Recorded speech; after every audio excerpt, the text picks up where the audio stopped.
when you read the Bible, on Hosea 4 verse 6, you hear the Jaja, big man, this guy that is speaking there. He said, my people are perished because of lack of knowledge. My people are destroyed because of lack of knowledge. And you may think like, oh yes, the Jaja loves us. You want us to have knowledge for knowing good and bad. Indeed, congratulations, the big marijuana. Then something whispered in my ears. I was like, don't listen.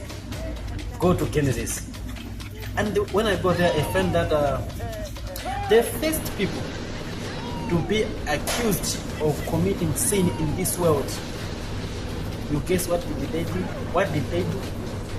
They eat a fruit from the tree of knowledge. And it was a sin. I was like, what? Are you crazy? So, Jaja, if you don't want us, just kill us. Because you are confusing us. How can you say we are perishing because of lack of knowledge? But you are the same guy.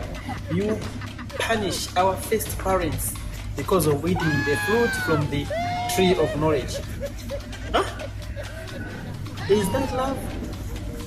Is this God normal?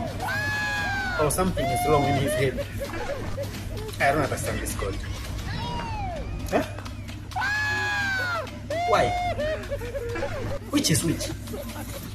Huh? I'm so confused.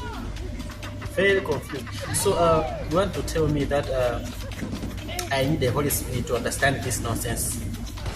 Or you are telling me that I'll go to hellfire if I don't believe this nonsense? Right? No.